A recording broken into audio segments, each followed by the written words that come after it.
The rainy day was drawing to a close as Erica, a young female cab driver, drove to her last order. She was already tired, her back itched, and her eyes hurt from the constant strain, but she wasn't discouraged because her earnings for the day were decent. Despite this, she still felt nervous, having dealt with a variety of passengers throughout the day, including 3 late passengers to the train station, drunken men from the bar who sang songs in the cab, mothers with small children, and teenagers in love. Now, Erica was on her way to pick up an elderly woman to take her to a specified address. When she arrived at the location, she saw an old, shabby house in front of her. Though it was once a beautiful building, the paint had peeled off, and the shutters on the windows were skewed and rusted. The area around the house was overgrown with weeds and wild grapes, indicating that no one had taken care of it for a long time. As time passed, no one came out of the house. Erica began to worry. No one would pay for a false call, and a lot of gasoline had been spent to get to the outskirts of the city. She honked a couple of times and began to drum nervously on the steering wheel with her fingers. Finally, the door creaked open, and an old woman stepped out onto the threshold. She was gaunt and wrinkled, looking no less than 80 years old. Dressed poorly in an old shabby coat out of season and a thin shawl, the elderly woman dragged behind her a rather bulky suitcase. Erica immediately jumped out of the cab and helped the woman load the suitcase into the trunk. "I'm so embarrassed in front of you," the elderly woman apologized. "Please forgive me for making you wait. I was working and didn't keep track of the time." Erica smiled encouragingly. "It's nothing, don't worry. Everything is all right. Sit down, buckle up, and let's go. I'll lay out the route on the navigator to avoid the traffic jams so it will be faster." Suddenly, the old lady asked, "Sweetheart, can I ask you to go through the city center? I've been a recluse for many years and my health doesn't allow me to go far from home. I'd like to see what our city has become. I'll pay extra if you need it. By the way, my name is Mrs. Mans, and yours?" "I'm Erica," the girl replied. "Nice to meet you. No problem, as you say, I'll take you through the center at a leisurely pace. That's not difficult for me." So they started on their way. Mrs. Mans admired the beauty outside and reminisced about the past. "Oh, look at the modern buildings," she exclaimed. "There used to be a dress shop here, I remember, and now they have built a restaurant. What is this huge miracle with flashing lights like a Christmas tree? How many floors are there? I can't even count. This is a new shopping center where you can buy anything you want. There is a movie theater, a cafe, and many children's attractions," Erica informed her. The elderly woman continued to recall, "When we were young, my husband and I liked to take evening walks along these streets through this park. Young people always gathered near the main square and made dates with each other. There was also a summer dance floor there. Ah, those were the days. I worked in the court as a secretary, and Bill was a teacher. He taught math at school. My husband's hands were golden. He built our house himself, and we did everything together. We didn't have children for a long time. God didn't give them to us. Then Cindy was born. How happy we were, words can't describe. I never imagined I would be alone in my old age." The elderly lady sighed, and Erica cautiously asked, "So what about your daughter? Where is she now?" Mrs. Mans wiped away a tear and said, "Oh, it's a long story, Erica. She had an unhappy love affair and disappeared. She renounced us and quarreled with her father. We never saw each other again. Oh my goodness, look at that beautiful church." Saying this, the elderly woman turned to Erica and asked, "And you, my dear, how did you get into such a difficult profession? It doesn't seem to be a woman's business." "It's the first time I've seen a woman behind the wheel, to be honest," Mrs. Mans said. Erica waved her hand dismissively. "Well, Mrs. Mans, life happens that way. I was left without parents. My mom died when I was 8, and I grew up in an orphanage. When I fell in love and got pregnant, Gregor turned out to be a scoundrel. He left me as soon as he found out, afraid of taking responsibility. So I was left pregnant and alone. As for cars, I've loved them since I was a kid, so I learned to drive. I enjoy it, and it pays well." Mrs. Mans shook her head sympathetically. "So you're not just a female taxi driver but also a pregnant taxi driver. Poor you, my sorrowful one. It will be difficult to take care of a newborn alone with no one to help you. Erica smirked. I'm used to it. I'll manage. I'll save up money for the baby and childbirth. Besides, my profession will always provide for me. As they arrived at their destination, a grey public building with a high fence, Erica read the name on the gate and gasped. It was a nursing home. She felt unbearably sorry for the poor elderly lady who was forced by loneliness and illness to move there. Erica turned off the car and helped Mrs. Mans out, then took out her suitcase and brought it to the gate. The elderly woman lowered her head and said, "All right, Erica, this is my final stop. I'm here forever. The only good thing is that I won't be here long because I'm so sick. Goodbye, my dear. Take care of yourself and your baby, and never push him away from you, no matter what happens, so you won't be like me, unwanted by anyone." Erica's heart snapped, and tears came to her eyes. She hugged the old woman and whispered, "Mrs. Mans, can I visit you?"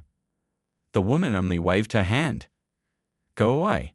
Never mind, you have your own worries." Mrs. Mans began to take out a worn purse to pay, but Erica waved her hands and said, No, put it away. I will not take money from you. Good day to you." She quickly got into the car and drove away, not wanting to hurt her soul even more. That evening, after a quick snack and a shower, the girl finally stretched out her swollen legs and hoped to sleep, but she couldn't. Before her eyes stood the unhappy Mrs. Mans, waving goodbye to her. Lord, how pitiful, Erica thought as tears came to her eyes. A pleasant, intelligent woman, and she was left all alone. What kind of daughter has completely forgotten her mother? Incomprehensible. Erica closed her eyes and began to go over the fragments of her unhappy childhood. Her mother had died very early, but the period spent with her was the best of her life. Her mother's name was Cindy, and she worked as a cleaner in a roadside cafe. She was always exhausted to the limit. In addition, the hated stepfather significantly poisoned their lives. Tom drank, debauched, called Erica an alien brat, and beat her mercilessly. Her mother felt sorry for the girl and tried to protect her. The house was always tense with an agitated atmosphere. Cindy would secretly buy Erica sweets and toys, hiding them from her husband. Erica often begged her mother, "Mommy, let's leave him please. He's bad. He doesn't love us. I'm afraid of him. Why do we live with him?" The tormented woman would only cry quietly and stroke her daughter's head. "I know, my daughter, that Tom is not good, but we have nowhere to go. This is his home. Your mom is unlucky. I got involved with a scoundrel, and everything went wrong. So you'll have to put up with it. We can't go anywhere." Then, unexpectedly, her mom died from a heart attack while at work. Her stepfather buried her, and his little stepdaughter became a thorn in his side. Erica tried to stay out of his sight, sometimes quietly hiding under the bed to avoid being noticed by her drunken stepfather. Her life became unbearable as he continuously oppressed and abused her, calling her a sponger and a freeloader. Normal sleep and studying were out of the question. She often sought refuge with the neighbors from the tyrant until they finally called the guardianship service. Erica was immediately taken to an orphanage, and her stepfather was glad to be rid of her. In the orphanage, Erica had to fight to stand up for herself and was repeatedly punished for it. Over the years, she became a tough girl who loved cars and would confidently race on an old moped that the janitor, Mr. Collins, sometimes allowed her to use. The boys respected her, considered her a good friend, and taught her how to understand spare parts and rebuild engines. Her appearance matched her character: a short haircut, sneakers, and a leather jacket. Nevertheless, Erica's face was beautiful, with deep brown eyes, plump lips, and dimples on her cheeks. Her smile was charismatic, and many guys admired this brave and courageous girl who could easily change spark plugs and rebuild a carburetor. When the educators informed Erica that her stepfather had died in a drunken rage, she didn't feel a fraction of sympathy for him. She even rejoiced that he was no longer on earth. After all, if not for his terrible attitude towards her mother, perhaps she would still be alive. Her mother had been constantly on edge, and no heart could withstand such stress. After graduating from the orphanage, Erica was assigned a cramped, tiny apartment in an old building. At first, she was very upset by the state of the apartment. The sight was appalling: holes in the walls, hordes of cockroaches, shabby wallpaper, and broken chairs. However, it was not in Erica's character to give up. Instead of sitting idly by, she called on her friends, and they worked together to fix it up. Erica plastered the walls, filled the holes with putty, and pasted fresh wallpaper. Soon, it became bearable to live there. Determined to improve her situation, Erica passed her driver's license exams on the first try. With her new license in hand, she set out to look for a job. It was difficult for her as a girl without driving experience. No one wanted to hire her. Finally, she was lucky enough to get a job as a driver forwarder for a small company. The woman owner cheerfully winked at her and said, "There is no such thing on earth that women can't handle." Erica turned out to be an excellent driver, always keeping the car in good working order. Customers were satisfied, but the salary was not enough. So, Erica decided to try her hand as a cab driver. Among the driving community, there was a rumor that cab drivers earned good money and tips, but it was also hard work that not everyone could handle. At first, Mr. Robbins, the owner of the taxi park, laughed at the short, daring girl with a cropped haircut. He said, "Now, I'll give you a little exam. If you pass, I'll take you on. If not, don't be sorry." He made an improvised obstacle course for her with other cab drivers, laying out old tires on the road in the form of a snake, and opening a narrow garage. The satisfied owner commanded, "3 laps on this route, then turn around and drive backward into the garage. You've got 5 minutes to do it all. Keep in mind, the transmission is manual. Your time starts now." Half of the taxi park gathered around to watch this spectacle. Every second driver thought to himself, "Yes, I would hardly cope. The path is too tricky, and it's difficult to go into the garage without proper skill. There are only a couple of centimeters on the sides." However, Erica surprised them all by passing the exam with flying colors. The cab drivers thought she would be confused and unable to pass the test, but that was not the case. Erica easily jumped into an old Ford, smiled, and completed the task without a single mistake. She impressed all the men. Even Mr. Robbins opened his mouth and scratched the back of his head. "Well done. A deal is a deal. I'll hire you, but beware. There are few new cars. As a trainee, I'll assign you a fairly old one. You can drive it as you wish, but you'll be responsible for any repairs. My drivers get under the hood themselves. There's a car mechanic on duty, but he can't cover all of them. All right, I'll see you at 8 for your shift on Monday, but I don't think you'll last long. We've never had women here before."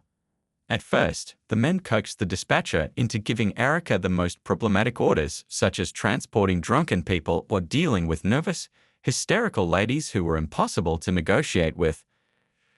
She could also be sent to the suburbs at night. Everyone was waiting for this stubborn girl to give up, break down, and leave the cab service. But all in vain. Erica did not complain about anything. Moreover, it was obvious that this work brought her pleasure. The old car often failed, but the breakdowns did not stop Erica. She would always roll up her sleeves like a mechanic and dig under the hood, often staying at work much longer than she should. As a result, she gained the respect of her colleagues. They tried to help and support her, and if they made jokes, it was in a kind, friendly manner, without any malicious intent. Erica worked as a cab driver for 3 years without tiring. 6 months ago, her friends decided to make her a special birthday present and invited her to a bikers meeting, knowing she would be delighted. This was better than any other gift for her. She was fascinated by the show. Powerful motorcycles, rugged men with thick beards in leather jackets and black jeans, looking like real Vikings. It was there that she met Gregor, who was also among the invited spectators. The young people quickly found common ground and became friends. Erica immediately liked Gregor, a strong, muscular, confident man who was a volleyball coach with a passion for motorcycles. Gregor was immediately drawn to Erica, especially when she confidently made a couple of laps on a bike. Their friendship quickly blossomed into a passionate romance. Erica wasn't initially bothered that Gregor didn't offer her anything serious. They just loved each other and enjoyed life to the fullest. They would rent a motorcycle and ride around the city all night, feeling the wind in their faces. Erica loved freedom, speed, and extremes. In those moments, adrenaline surged and happiness seemed within reach. They loved each other fiercely, and each time felt like the last. Everything burst like a soap bubble when Erica realized she was pregnant. Gregor didn't swear or shout. He just shamefully disappeared, stopped answering her calls, and pretended not to know her when they met. He quickly found a replacement for Erica, a rich girl. Erica saw with her own eyes how her ex-lover was kissing another woman in front of everyone, and it became clear that everything was over between them. Erica was so bitter, hurt, and scared that she even considered doing something rash. She recalled her joyless childhood and how her mother couldn't manage alone. She realized she had nowhere to turn for help, so why start down this path and condemn the child to a life of agony? Erica even went to the clinic and signed up for a termination, but the day before, an incredible event forced her to change her mind. Erica was giving a ride to a passenger who, judging by her colorful scarf and long dress, appeared to be a gypsy. As the woman was getting out of the car, she touched Erica's palm and looked intently into her eyes. "Everything will be all right, my dear. Don't be sad. A son will be born, and then a daughter. You won't have to wait long. Your happiness is already on your doorstep." The woman left the car, and Erica sat there, frozen, as if she were a statue. It cannot be said that Erica unconditionally believed the gypsy woman. She wasn't that type of person. However, she decided not to go to the clinic and chose to keep the child. She resolved to raise the baby on her own, without any scoundrels like Gregor or, even worse, nasty stepfathers. After making this decision, she felt much better. She now had a clear goal: to earn as much money as possible so she could take time off to care for her child until he could go to daycare. She worked hard and didn't spare herself. Though she had no morning sickness, her back often ached, and her legs swelled a little from sitting for long periods. Mrs. Mans also occupied her thoughts. One day, Erica thought, "I should visit her. It won't cost me anything, and it will be nice for the elderly woman. She must be sad and lonely there." Understanding better than anyone how bad it could be in such places, even if they fed and clothed her, Erica took an hour out of her schedule the next day. She bought a nice bouquet of flowers and some fruit and went to see the old woman. Mrs. Mans was so happy to see her that she burst into tears. She hugged Erica as if she were her own granddaughter and said, "Thank you, Erica. You have a kind heart. You didn't forget the old woman. It's so sad here. Everything's so strange. At home, the walls healed me, but here it's a pity. I have no health left at all. I can't eat properly, my hands shake, and I spill everything on myself." They chatted a little, and then Erica went back to work. But the happy Mrs. Mans did not let go of the bouquet of flowers until nightfall, sitting dreamily by the window. From that day on, Erica visited Mrs. Mans almost every day for a little while, and on weekends she stayed with her for half a day. She noticed that it was cold in the ward and brought warm woolen socks and a shawl for Mrs. Mans. The elderly woman was touched by such care and began to call Erica her granddaughter. Every day they grew closer, sitting in the boarding house park for long talks. They often crumbled a loaf and fed the pigeons, who enjoyed their treats. One day, Erica asked the old woman for advice on caring for the baby. Mrs. Mans shared her wisdom and personal life details. "I look at you, Erica, and you remind me so much of Cindy, my daughter. I loved her so much. Who would have thought it would turn out like this? She was smart, studied well, and we had such high hopes for her, my husband and I. Then that ugly foreigner, Arthur, came along, damn him. He made my girl's head spin, and just imagine, he was married. Cindy couldn't resist and went on a wild spree. Soon, as if by bad luck, she got pregnant. When my husband found out, it was such a scandal.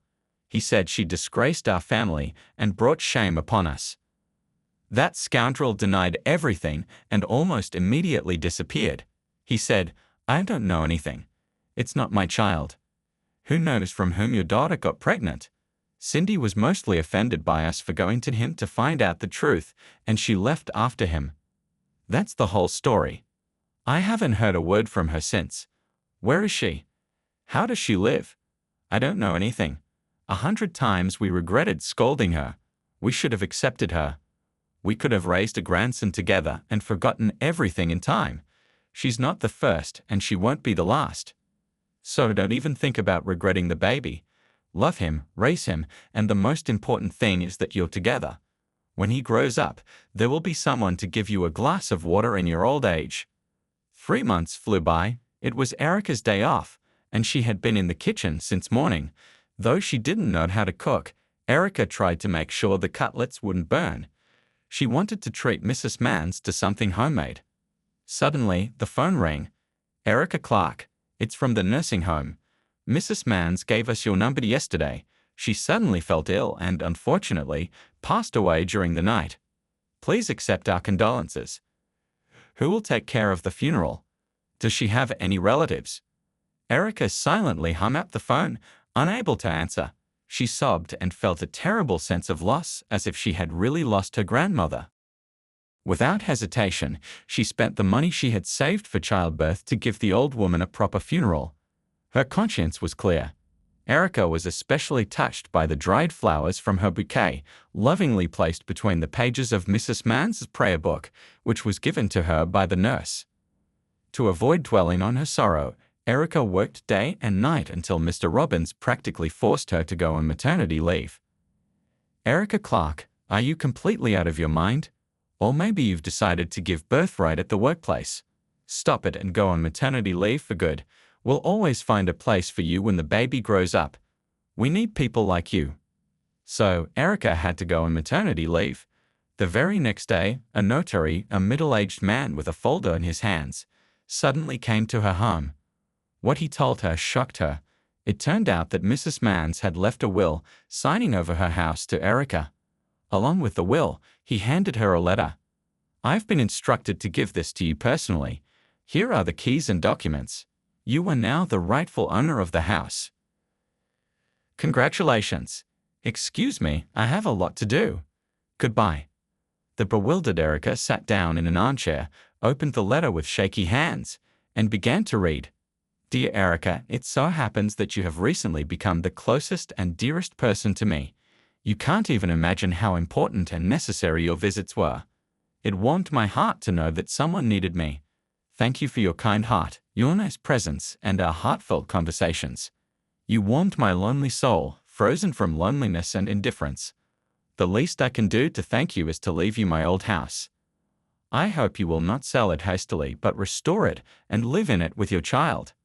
I would like that very much. The house holds a piece of my soul. One last piece of advice. If you want to heat the fireplace in the fall, take your time and examine it carefully. Goodbye, darling. I wish I could hug you. Take care of yourself and the baby.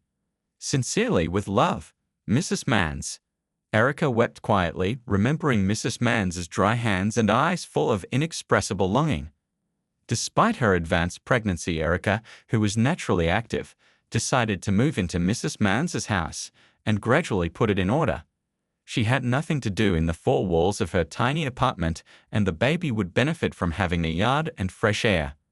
She took a cab and moved all her belongings to her new home. In truth, Erica was terrified about the future. She didn't have much money, and there were so many expenses ahead. How could she manage?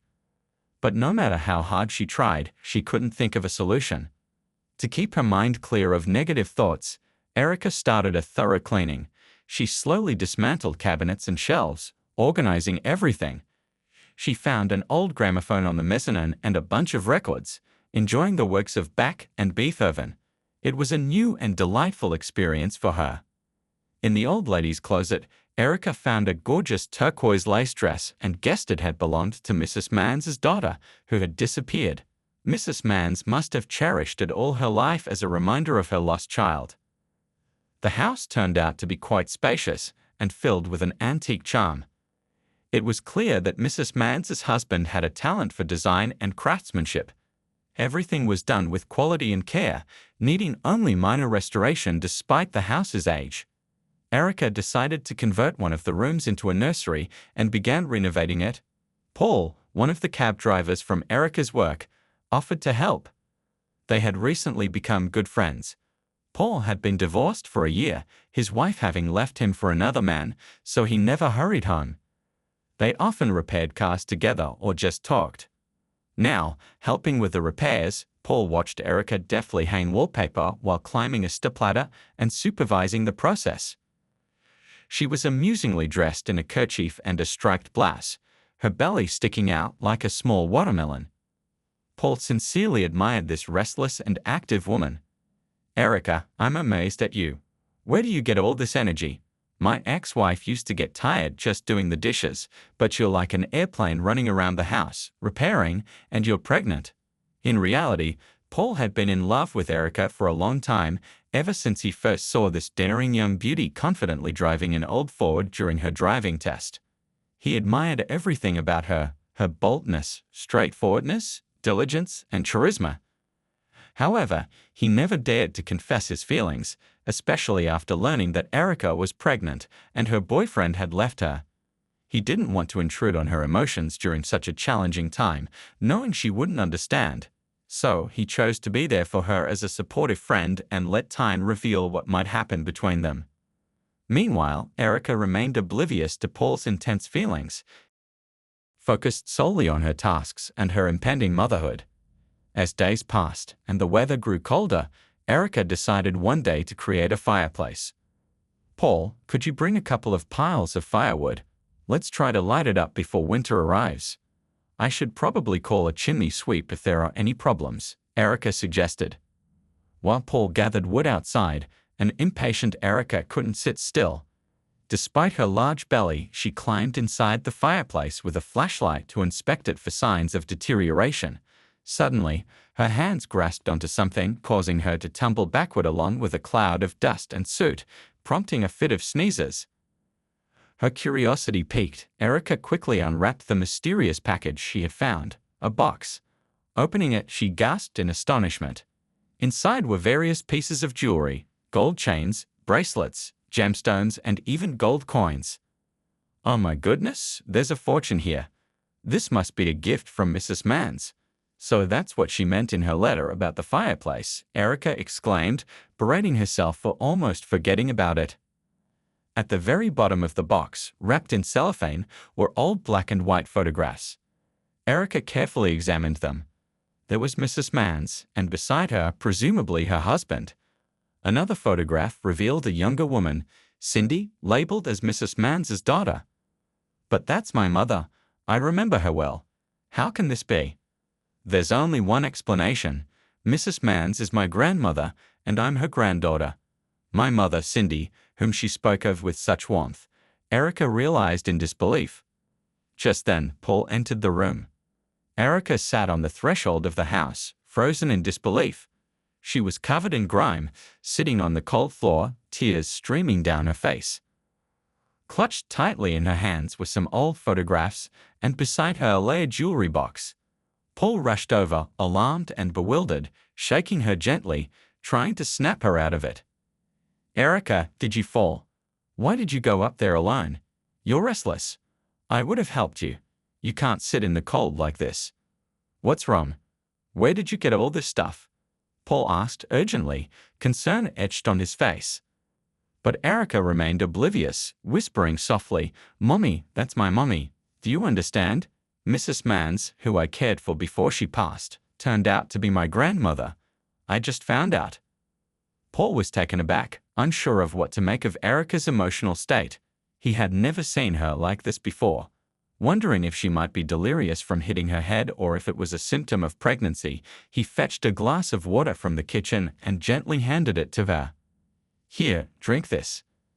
Calm down and tell me everything. Are you okay? Otherwise, I'll think you've gone crazy," Paul said, attempting to soothe her.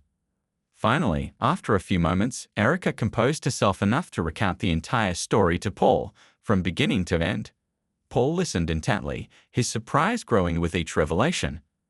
"What a plot! This could be a TV series," he exclaimed softly. "Wow, Erica, so you're a rich heiress now. Congratulations. What are you going to do with all that money? Will you sell the house? Erica shook her head firmly. No way. This is my family nest now. My roots are here. My grandparents lived here, and my mom grew up here. Besides, my grandfather built this house with his own hands, pouring his heart and soul into it. I want to restore everything and keep it true to its original design. And what about the money? Paul asked, curious. I'll donate some to the nursing home. They really do a good deed there, helping the elderly in their final days. They need more funding, I saw it firsthand, Erica replied thoughtfully. And I dream of buying a new car. Plus, I need to save up for the childbirth. My head is spinning with all of this. I haven't quite processed it all yet. Suddenly, Paul looked at Erica with a serious expression. You know, Erica, marry me. I've loved you for a long time. We'll raise your son together and live like everyone else. Erica looked at Paul, her heart swelling with gratitude and affection. She smiled through her tears, feeling a sense of warmth and security she hadn't known in a long time. Erica found herself alone after her divorce, without family, spending her days either driving or in the solitude of her empty apartment. The weight of her circumstances pressed heavily on her, leaving her restless and isolated. Suddenly, a thought struck her, and she turned to Paul, exclaiming, Paul, this is serious. I'm carrying someone else's child, not yours. Are you sure you can accept and love him as your own? Paul looked taken aback but nodded slowly. Yes, Erica, I can. I want to be there for you and your child. That's the thing, Erica continued, her voice tinged with bitterness. Do you know how I grew up? Let me tell you, I was beaten and abused so badly by my stepfather that I was taken away and placed in an orphanage. He never saw me as anything but a little brat. When I heard he died in a drunken fire, I didn't shed a tear for him. Paul listened quietly, his heart going out to Erica. I'm so sorry, he murmured. But I won't let my child go through that kind of childhood, Erica declared fiercely. And let me make this clear, I'm not my mom. I'll protect my child from anyone who tries to harm him, no matter what. She paused, her anger palpable. I thought I'd have to live alone for the rest of my life. Let's end this conversation. Or do you want to propose to me out of the blue because of money? I don't understand what your angle is. Paul was deeply hurt by her words, his face paling. Why are you judging everyone by one person's actions? He pleaded. Can't you see how hard I'm trying to show you that I love you? My feelings have nothing to do with your money. Erica stood firm, her resolve unyielding. What are you talking about? She retorted. If you don't like me, just say so. You've turned me into a sadist and a greedy demon. You can leave now. Thank you for your help. Have a good day. Paul was stunned, his eyes wide with hurt and disbelief. Have a nice day, he replied tersely, before storming out. They parted bitterly, shattered by the sudden turn of events. Only an hour ago they had been peacefully working together, gluing wallpaper and sharing dreams. Exhausted, Erica sank onto the sofa, feeling the weight of her decisions. Well, let him go. We'll manage on our own, won't we, Sonny? She murmured to her unborn child. We don't need anyone. These men are nothing but trouble. She gently stroked her stomach, finding solace in the life growing within her. Sorting through the old photographs she'd found in the fireplace, Erica marveled at her mother's youth and happiness in the pictures. Why did you leave such great parents forever, Mommy? She wondered aloud, studying the images. Grandfather looked so stern and serious. It's clear there wasn't much fun with him. Clutching the precious photographs close, Erica felt a sense of connection to her family's past. They were fragments of her history, pieces she cherished deeply. A couple of days later, Erica actively set about fulfilling her dreams, deeply grateful to her grandmother for the generous gift. She transferred a substantial sum to the nursing home's account and purchased a new car. Hiring specialists, they began restoring and repairing the house according to her personal designs. However, as her due date approached, focusing became increasingly challenging. Clumsiness set in, mornings grew tougher, and no matter her task, thoughts of Paul persisted. She regretted her harsh treatment, realizing he had helped her immensely. Deep down, she harbored feelings for him, though past traumas had fortified a wall around her heart, shielding against betrayal. Meanwhile, Paul missed Erica dearly. Her bold, self-sufficient spirit had captivated him. He acknowledged her reasons and his misdimed advances. Embracing another's child posed complexities, yet he resolved to love and care for the baby. Despite his frustrations, his heart yearned for her, especially with the impending birth and Erica alone at home. One day, while Paul tinkered with a car in the garage, he overheard fellow drivers chatting nearby. "Hey, did you hear? Erica had her baby yesterday," a boy once said. "Mr. Robbins got the news from a friend. We should all get together and congratulate her properly. She deserves it." Paul's heart raced. Without a second thought, he tossed aside his tools, hurried to clean up, and dashed to the maternity hospital. Unwrapped, he wrestled with his pride. "To hell with this stupid pride," he muttered to himself, clutching a bouquet of roses and assorted goodies tightly. Paul resolved to declare his love again, determined to congratulate Erica regardless of the outcome. Waiting anxiously in the lobby, he wondered why they delayed letting him see her. After persistent persuasion, he convinced the nurse to grant him a brief visit. Inside the ward, Erica, preparing to feed, was surprised by the nurse's hushed announcement. "Your husband is quite insistent. I managed to secure a quick visit, but just a couple of minutes, okay?" Erica's heart fluttered as Paul burst in, swept her up in his arms, and kissed her tenderly.